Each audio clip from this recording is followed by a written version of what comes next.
Welcome back to Who Are You, a CSI podcast. I am Lauren, and I've seen CSI through and through around 3 to 4 times. And I'm Nick, and this is my first time experiencing these episodes. And today we are reviewing Season 1, Episode 19, Gentle Gentle. Original air date is April 12th, 2001. Director is Danny Cannon. Writers are Anthony E. Zeiker and Anne Donahue. And we open up this episode with shots of the Vegas Strip, which we never return to. Nope. We actually have it is a low Vegas score. It's a 2. Okay, I was going to ask what the Vegas score was, because I feel like, because then we move into suburbia. Yeah. So it's like the Vegas Strip for a bit, and then suburbia, and I was like, oh, this is going to be low on Nick's Vegas score. Yeah, I think I gave credit for like the first suburbia photo, because you can see the strip in the background or something, but then when you're just looking at houses and it could have been shot in California, right? You don't get any Vegas points. Yeah, so that's fair. Yeah, it's like 12 seconds, 2 shots. Okay. It's not our lowest score because we have a 0, but I was say we have a 0. I don't know if we have a true 1. I don't think we've had a 1. Yeah. We'll have to go back and re-listen, or listeners, you can let us know if anyone's keeping track. That would be amazing. It would have to be like one scene for 3 seconds. That's the way the scoring system works. Yeah, that's fair. It's kind of like a composite score, so you'd have to have a very small number of scenes at a very small number of seconds. Yeah. Getting to 2 isn't too hard, and then getting to 3 is usually where they end up, and then it takes quite a bit to get to 4. Right. So that's why we end up with a lot of 3s. Yeah, that makes sense. Okay. So we see, after we kind of focus in on this one home, we see a woman waking up. She goes into what we are to assume is a baby room, finds the crib empty, but finds a note, a ransom note, and then goes to the window and screams. And then we see what we are supposed to presume is the father walking in behind her after she screams out into the night after finding the ransom note in the crib. So this is where this episode immediately goes off the rails when you watch it twice in a row. It does. Because this is a rough episode to watch twice in a row. It's tough the first go. It is really, really tough to watch it a second time. I was trying to think of remember the episode the lady is kidnapped and buried in the ground? Yes. That was one of the earlier. That was 5 or 6 or something like that. They do a really good job in that episode of never showing you anything that isn't true. Yes. And this scene, it didn't happen in real life. Or it did because they acted it out to make themselves feel better. That's the other alternative, is that they did it to act it out to make themselves feel better. That's too farcical. Why would he be out of the room and then running? Yeah. I mean, I know. It's I don't think that's the truth. They do it for the audience. They shot it for the audience, so they're lying to us, right? This is a reenactment in the sense of when we see reenactments when they don't have the full evidence and they're sort of trying to piece it together. That's what this is, but we've never had one right at the beginning of an episode. Or usually they change the contrast of the camera. Yes. To let you know that this is not really what happened. This is what someone is envisioning happening. Right. And they do that to mislead you so they can have a big got you scene later. Yes. But here I'm going on record that's cheating. And I think that one of the best things for the show is they could be really good writers sometimes. Actually, the last episode was a really great example of that. Really good writing, really good directing, and this is cheating. So we will, spoiler alert, find out that they were completely well aware before this scene. Yes. Their baby wasn't there. Yeah. It was not a surprise. Nope. I could even understand screaming. I just don't think you would have set up the approach because nobody can see you or anything like that. But maybe they wanted a neighbor to hear them scream. Yeah. Right? So a neighbor could be oh, hey, yeah, I heard a woman scream at 11 o'clock at night when they're claiming that this happened. That I guess makes sense. So this will be to dredge up something I used to do a lot. If Nick was writing this episode and directing this episode, so people in 2001, if you're listening to the future radio broadcast of this, once we get syndicated. If you're one of the 40 people that listen to our podcast, let us know. We appreciate you. Yeah, we do appreciate you a lot. But you should have just had her screen off scene, off camera, where you couldn't see her. Yes. So that she could have been faking it. And then when they did a reenactment, yeah, you just hear her scream. They could have showed that in a reenactment later, and then they would have just shown them holding holding a piece of paper. why even go to the effort of putting in the crib, right? And it's not just that they knew, it's just that everybody in the house already knew. Like the kids knew, and they knew. I mean, not the youngest kid, because he's not like old enough to know, but like everyone who's like old enough to be cognizant knows what happened. So that's, I think that like there'll be maybe one or two scenes like this early on. Yes. But it does sort of shadow the episode a little bit. But overall, I actually thought that if they had done a better job of this, I would have a much greater appreciation for this episode. Yeah. Because there are a lot of great things in this episode. So let's trifle on. Let's keep going. I have another version of this probably in the first like 10 minutes of the show. Okay, so we'll hit it on my first page of notes. So we see several cop cars. Grissom arrives on scene. He walks in the house, talks to the parents. He's letting them know, he's gonna try to help. That's what he's there for.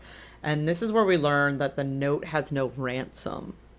So no ransom amount. Like they are making a ransom, but there is no ransom amount stated in the note. And they very purposely call attention to this fact that like no ransom amount was stated. Yeah, and this is super important later on, except that this is another one of those things I don't think I remembered watching the first time through.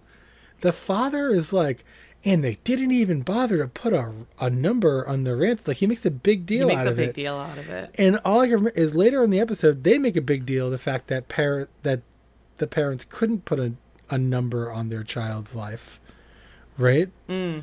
And so you would think he wouldn't bring it up because they make it sound as if they don't do it subconsciously. Yeah. Because they can't. So for him to draw attention to this thing that he forgot to do feels like a red flag. Yeah. From like he wouldn't bring it up. It should have been more like he hands it over and someone goes, "There's not even a number on this," and he goes, "Yeah, I know." Yeah. Right. I can't believe it. This is weird. That's I think the last big one where I was like on the second watch through. I guess this happened really close together. Which is why I think I got so jazzed about it. It's like I was like, how many of these am I going to find? And they do a better job, I think. As it progresses. As they go through. They just get a little bit more obtuse. At this point forward, it's really just like them just lying. Yes. Yeah. And so, unraveling that onion as we go along. So we shift over to credits. We then have Catherine arriving on at the scene. She connects with Jim Brass.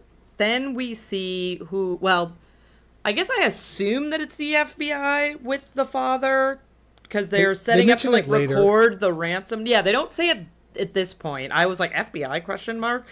But what we are to assume is the FBI is with the father. They are setting up to record when the abductor is going to call for the ransom notice. This is also the scene, and I only bring this up because it does play a pretty big part later on, that Grissom finds a bottle, like an open bottle of soda.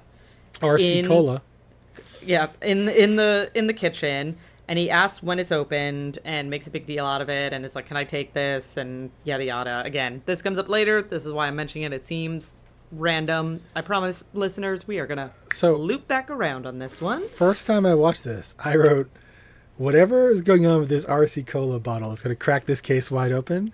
Because all I could remember is like, I think it was the bomb episode or something where they put Warwick on like identifying the specific thing. And like that was like the same thing. And I had the same thought and I didn't write it down. And I was like, oh, this is the same thing. You're like, it's going to break it. Put someone on this job. But I also wrote down, Jesus Christ, Grissom, will you just tell people what thinking. You want? What are you thinking? And not just like risk the whole case on whether or not Nick can read your thoughts. Yep. Nope. Again, Grissom, terrible boss. Terrible boss. Terrible communicator, terrible boss. So we then shift on over to Jim Brass interviewing the mom and the two sons. We learn that the mom woke up around 4:30 a.m. to feed Zachary, the infant who is missing. The father then walks in, joins this conversation, and CSI is requesting clothes for scent dogs, right? So they want to try to track baby Zachary using scent dogs, so they need like a piece of clothing that he has worn. And then Grissom also wants blood samples from the family, so that as they're trying to like parse out like what DNA makes sense here and what DNA doesn't make sense here, that they can isolate the family's DNA from like outside DNA. So they also want blood samples from the entire family. Sarah arrives. We see the dogs kind of leave. Grissom, as we were just talking about, gives the bottles, so one closed, one open, to Nick to process, which again comes back up later. Warwick is told to go canvass the grounds because obviously there was like a ladder propped up against the window, and so they're thinking that there has to be some component to the outside being a pretty big deal in this case. So Warwick is set to canvass and photograph the grounds. I want to point out that Grissom tells Warwick to start on the outside and work his way in. And then tells him to not go in. Later on, gives him crap for trying to come in from the outside. Yeah, he does. Yeah, that's coming basically right up. So Grissom goes in the house. He goes into the baby Zachary's room. Warwick is then in the window on a ladder. He points out a spider web, which never comes back up again. No, Grissom just... I feel like this is I know, but I feel like this is a cut scene where, like, could they have gone back and, like, determined how long the spider web was there? Because they could have used it.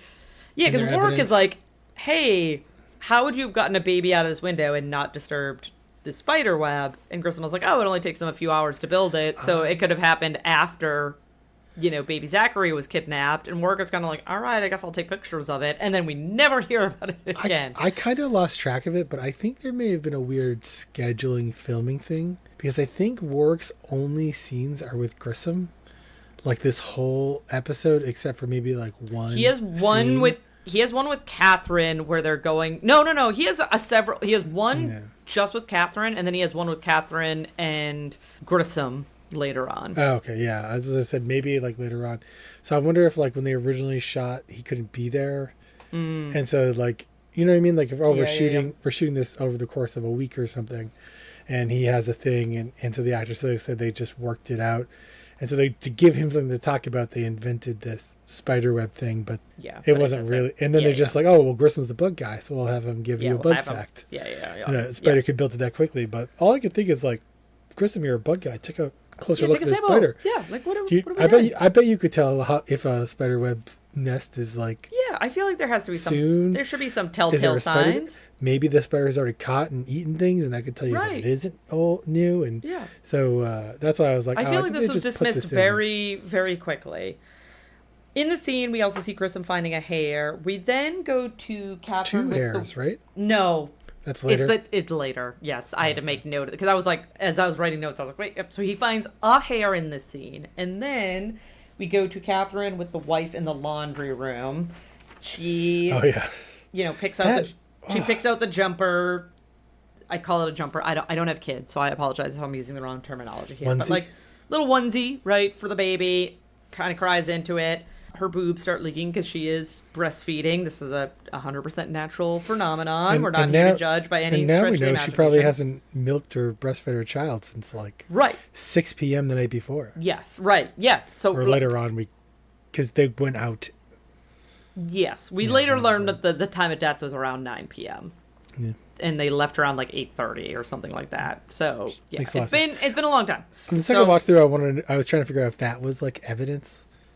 That's another one of those things where like, like how often would they if you fed your baby at 10 o'clock at night, then you wouldn't have had this happen. But I also have known nothing about hormones and breastfeeding, and I'm not going to pretend. So nope. My guess is everyone's different because that's how most human bodies work. I have dogs and cats. I don't. Thankfully, that's not something I have to do with them. So I have no clue. Not gonna comment on this. This is also when we learn that like. She lives on a golf course, but she does not golf, which comes into play later. She like does she also says it in like a way that's like you're supposed to understand she doesn't really like golf at all. Yes, she's very poignant. Not like I'm not a big golfer, more like I don't like ugh. We then go back to Grissom in the baby room. This is when we find out that he finds 2 hairs. So he had found the original one, he finds the second one. And then Grissom smells something. He thinks it's a household cleanser. Him and Warwick run some tests. Oh, blood on the carpet. Wah, wah, wah. Blood and Pine Sol. That would be a better name for this episode. Yum, yum, yum. Ooh, I'll have to jot that one down. We then jump to Sarah I put documents guy because I don't know. I'll be honest, I don't know what his name is. So Sarah with the documents guy, she's upset that he has not run Prince yet. But, he has to run like 7 other tests before he can run Prince on this ransom note. Before he dumps a bunch of graphite on the paper. Yeah, to like show. And this is when we learn that the paper has 3 vertical dots on it, meaning that like the spool within the printer has like an issue with it, and like every page that gets printed on it will have the exact same 3 dots in the exact same they do a really bad job of showing what they were saying. That's yes, one of those, they did. Prop department things, because what they're implying, and I think this is probably accurate, is that as your printer prints, the same part is hitting. The 3 dots should be spaced out like 1/3 of the page, 1/3 of the page, whereas they just show like a smudge line that's in one section. And I thought this was going to be so.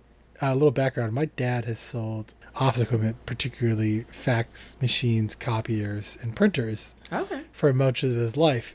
We would go to soccer games, and there would be boxes of toner in the back of our car. I've heard a lot about how copiers and printers work over the course of my life. Yeah.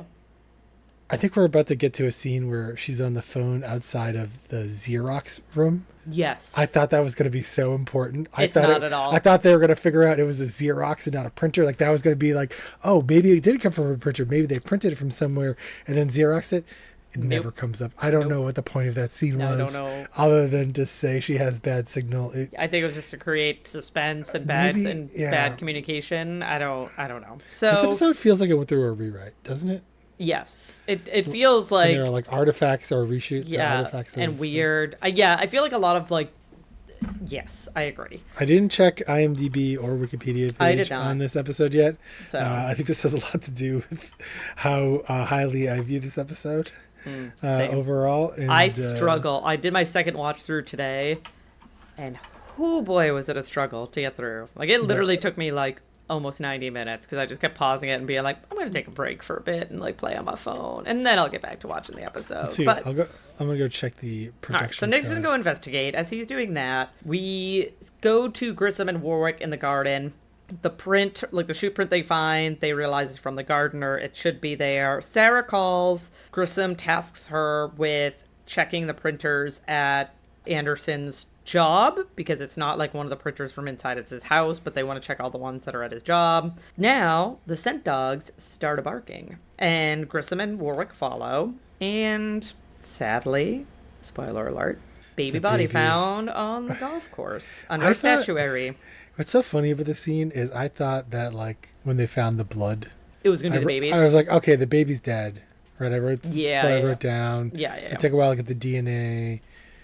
Somebody's lying. Things will start to unravel. Spoiler alert, it's not the baby's blood. The blood was a red herring. That's another one of those things where it's like, it's a completely meaningless thing. Take you off course. But I already believed the baby was dead, so the scene wasn't as impactful as I think they meant it to be. Yeah, because they do loop back around to where the blood comes from, but at that point, it's like, does it really matter? Because the baby is dead. So Grissom is being... and this is going to come up later, and I think I'll enjoy talking with you about this, but he gets very personal about this scene, and he wants to take the pictures, and he wants to pick up the baby, and he basically doesn't want anybody involved in this process other than himself.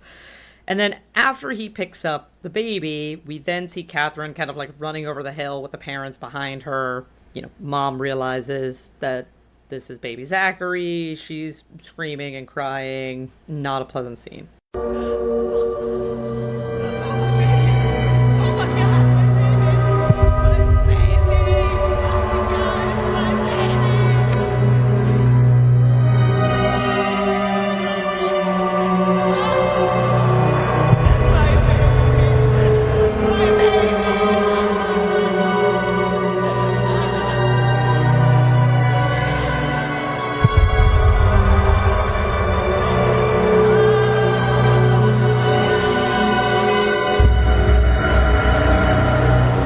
We then have a quick little interlude with like a news spot about the Andersons. And then we go to Grissom with Doc Robbins. We learn that the cause of death was asphyxiation. That is not how you say that, but I cannot pronounce it tonight. At this point, Doc Robbins can't give TOD, time of death, but he can say that the baby was smothered to death and that he found a fiber in the throat. He's going to send it off to Trace to get, a better understanding of its composition. My next note is that Grissom goes on a rampage. So I literally am like, Grissom goes on a rampage, and he goes into DNA with Greg Sanders after being really short with a few people in the hallway. He then goes to DNA and shoves a whole cart full of samples out in the hallway, possibly compromising those samples and telling Greg that this is the only case that matters. I don't care about any other case other than this case right now. And this is what I said we were going to talk about. I thought it was later for some reason. But Sarah confronts Grissom fairly and is like, you told me that no case is personal, and you are making this case very personal. Okay, and he's like, I found the body. No, you didn't, Grissom. A bunch of dogs found the body. He says that earlier at the grave. Dogs. He shoves the photo guy out of the way. Right. It's like, you didn't find the body. That's another one of those scenes that makes me think, did they reshoot this? Yeah. Was there a scene because the where verbiage Grissom isn't matching? Alone found the body? Yeah. Right? And maybe there was something else in the kid. By the way, not to interject here, but the guy whose name you couldn't remember, Documents guy? Yeah. Yeah, I would have you know his name is Ron Leiter. Okay. Leiter. Right. Which, he's probably not an important person. However, that is a missed Spot the Guest Star by one Nick Marcial. That character is played by Eric Stonestreet, who is one of the main characters in Modern Family. I think he's one of the two gay husbands. Oh, is that the who bigger that guy? is? Okay, yeah. He lost a decent amount of weight before he was on Modern Family, though. He's much heavier in this than he is on Modern Family. I think he is. I had to look up an article to see who this character was. It doesn't even have anything written. And sorry, listeners. Man, drop the ball on ours. But he was also apparently in last episode. He was, yeah. This isn't his first episode. That I know. Yeah. He's been in episodes. He's only in 3 episodes. Yeah, I was gonna say. I don't think that's why I said I don't remember what his name is, because as a character, he's not someone who sticks around for that long. He's way down the list of actors on the IMDb, because I forgot to check it. But yeah, he's probably the biggest. I mean, you look at this list of actors today, he's probably the most recognizable actor on this list, which is saying something. I thought he looked familiar, and then I was like, no, I'm making that up. I literally was like, no, I'm making it up. That's not that's funny. Missed Spot the Guest Star. Sorry, guys. We do have a recurrent guest star later this episode. We do, but it doesn't count. No, I very purposely was like, we only counted on the first. Which technically, it isn't a Miss Spot the Guest Star for Eric Stonestreet this episode either, because apparently he was in last episode. Yeah. And we didn't call it out. So. Well, yeah. So I really just missed it last episode. Yeah. So we also learned that Grissom is not ready to release the body, which transitions us to Grissom and Catherine talking with the parents. And they have to let them know that in order to preserve evidence, they can't release the body yet, because Zachary's body is evidence and it's an ongoing investigation and they can't release it at this point. And then this is when we learn that the abductor never called. Right? This is weird. They claimed a ransom and then they never called. That's very strange. And then we also learn that the blood found in baby Zachary's room is Tyler, the older son's blood. Do you think there's a world in which the original version of this episode, somebody stabbed the baby accidentally? No. And they were like, that's too gruesome, we have to rewrite it? I don't And that's think why so. they filmed this? Right. No. I feel like there are weird decisions in this episode, so I can't quite say what happened, but I don't think. I think just having a dead baby was probably pushing it enough that they never considered having it be a gruesome death, or a more violent death for the baby.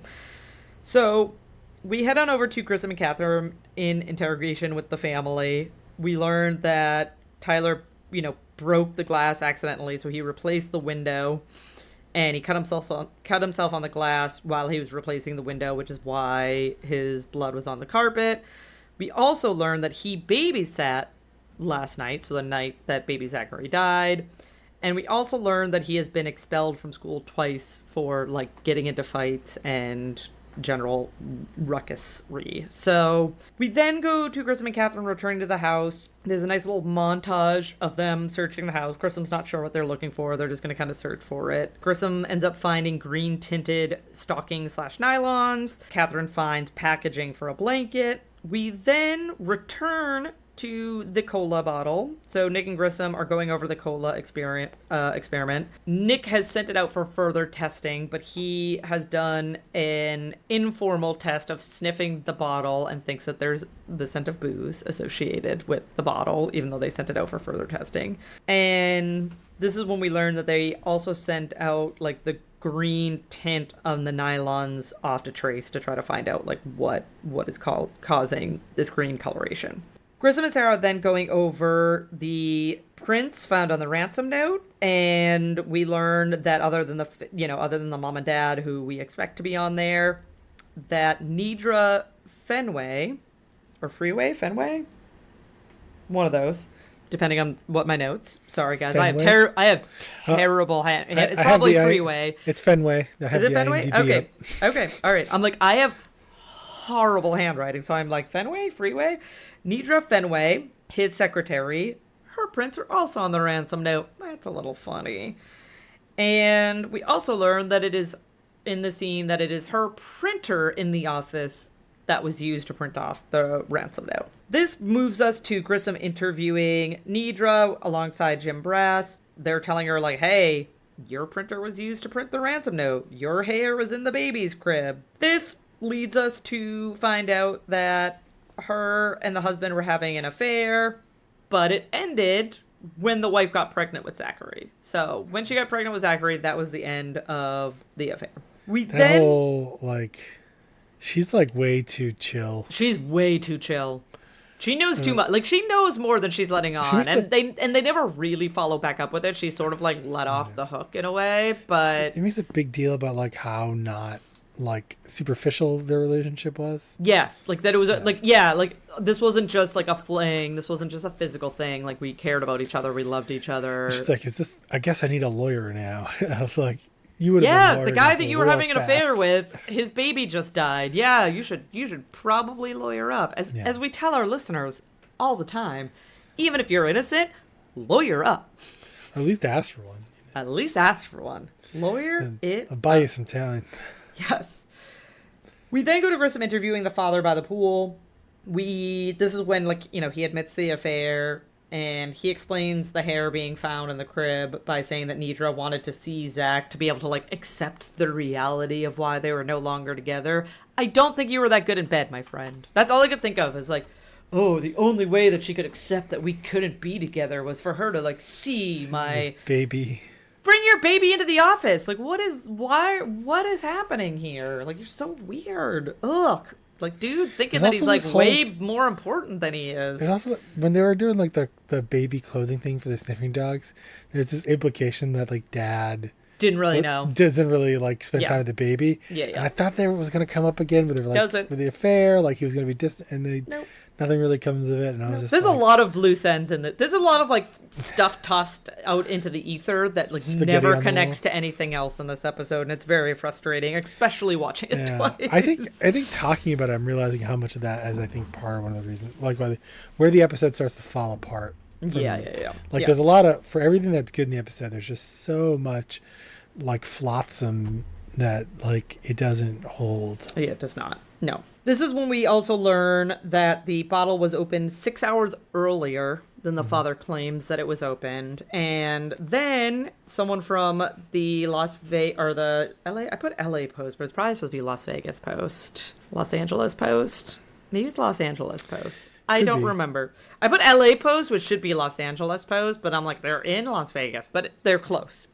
Los Angeles is not that far from Las Vegas. So I'm going to say Los Angeles Post comes over and lets the father know that the secretary sold some compromising pictures of them to the tabloids, and does he have a statement that he wants to make? Yeah, I know. It's first off, this guy, are you going out there you're having an affair, you're going out there and letting her take pictures with your CVS I know disposable camera. This is not bad. This is not a cell phone photo. And this comes up later on when they're shocked that the teenager has his own cell phone. They're like, what?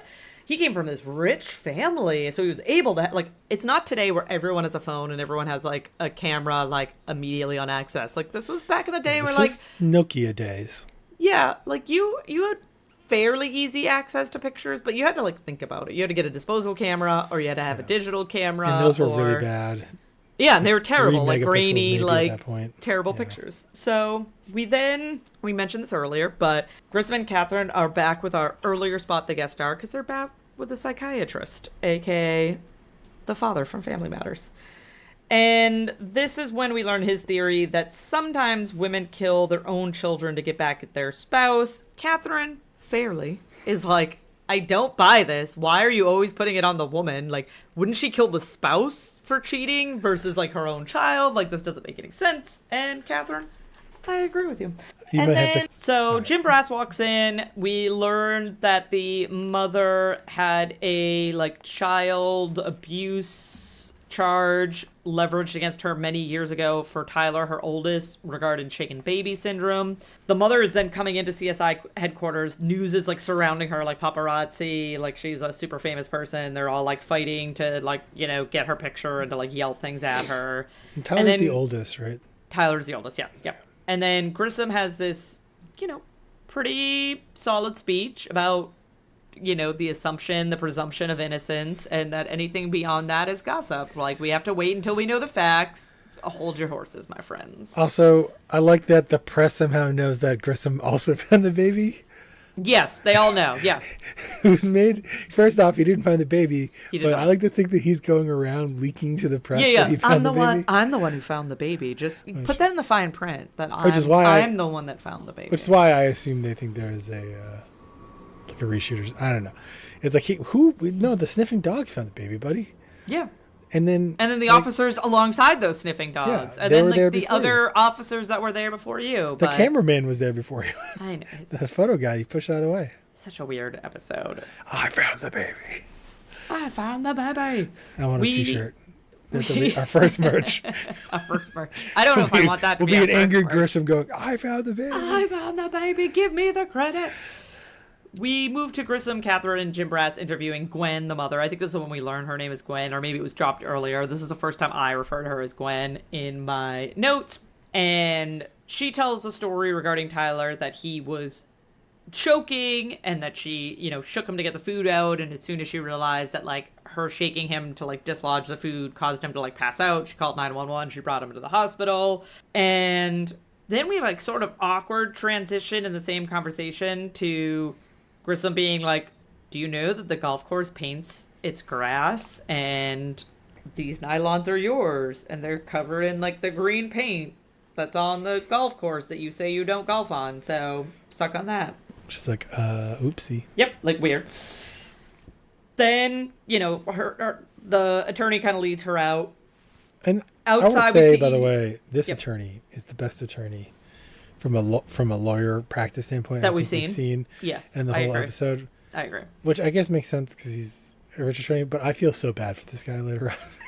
Yes, he has a rough go of it. He has like a true, like, Picard facepalm moment. Yeah, he does have like a put on the record that this is, like, going against everything that I recommend, please. This I have nothing to do with this. He's like, I would like to fire my client. Yeah, please don't let this reflect on me. And so we see a scene of Gwen outside. Her husband tries to hand her youngest son to her. She says no, like, she kind of, like, repels him. Catherine wants to listen to the 911 tapes, and then Sarah walks in, lets Grissom know that the time of death was around 9 p.m., not, you know, like, they're saying that he was missing around 11 p.m., but the time of death was actually around 9, and that the fiber found in his throat is, like, a specific, like, heat-resistant type of fiber.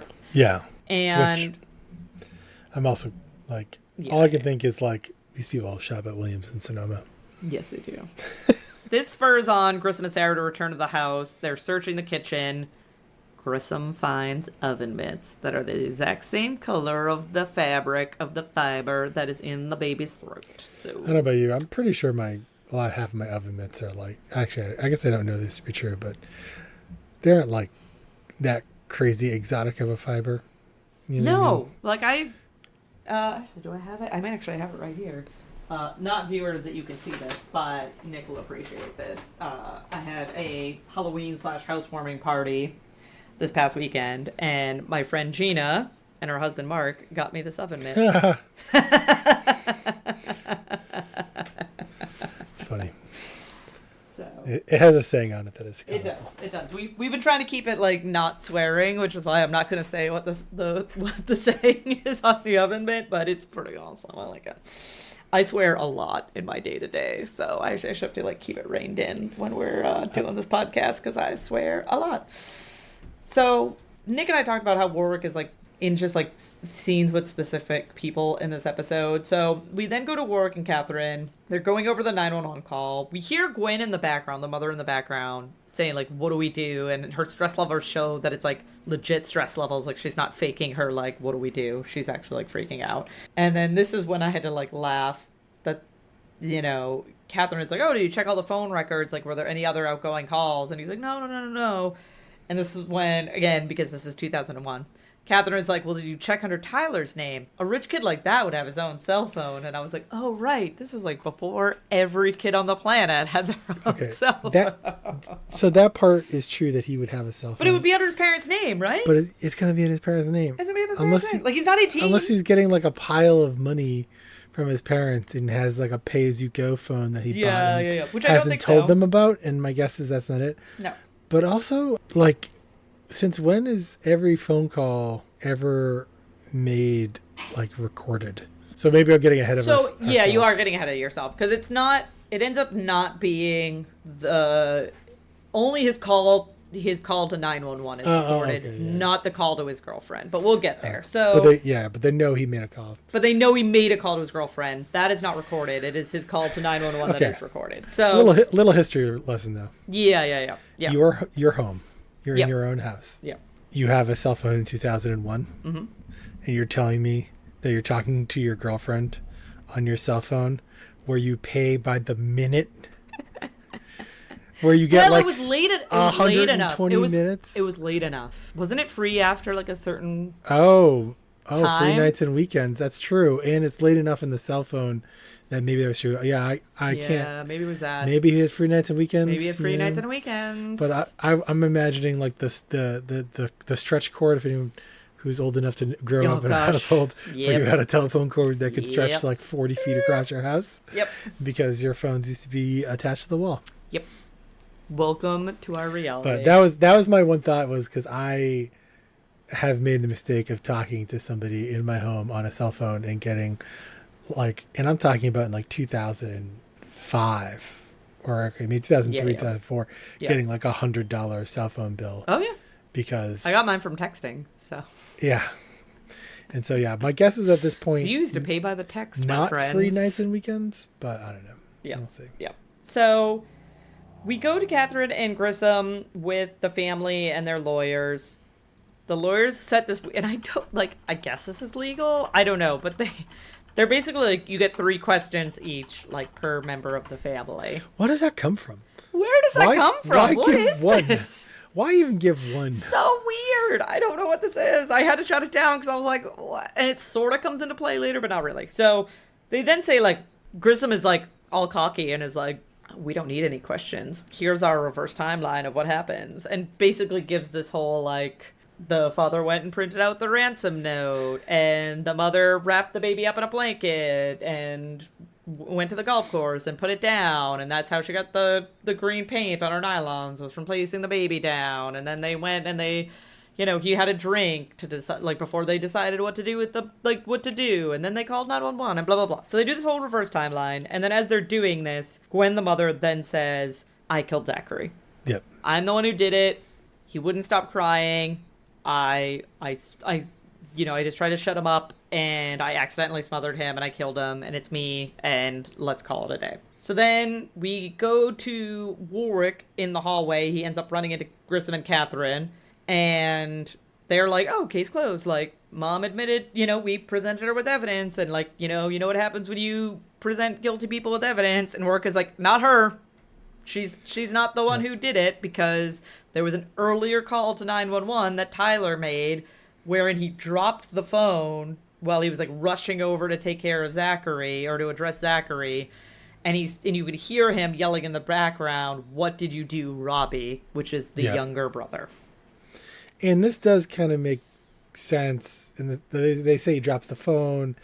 It ends up getting disconnected. Yes. It does make sense in the sense that, especially back then, they probably wouldn't have been able to trace where it was. Yeah, they had almost no idea. Yeah. Because the cell phone towers covered massive areas. So today, your 5G tower is within a relatively short distance from your house. So they'd be like that's not a true 1 mile radius. It was like a 10-mile radius back then. Right. So they would have no idea where this no call idea was where you from. are. They also would the systems were connected. Right. So yeah. Because that used to be a big thing when you're driving on the highway, they used to have signs like "Call State Police" or something. Yeah.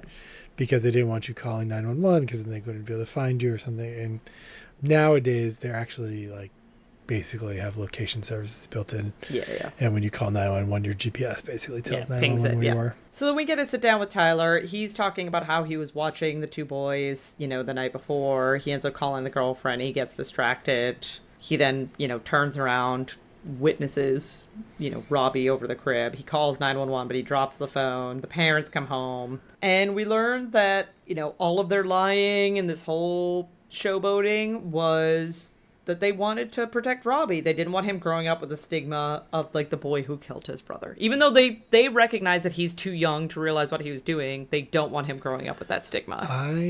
I feel like they missed an opportunity here to make a much bigger deal out of the shaken bacon baby syndrome from Washington or wherever they were living before. Yeah. And being Oregon? Mom being like, I could never get out from underneath the shadow of everyone saying I was a baby killer and I was trying to kill my baby. Yeah, I didn't want the same thing for my son. I didn't want my son to grow up, even though I was clear of the crime. Everyone thinks you're guilty.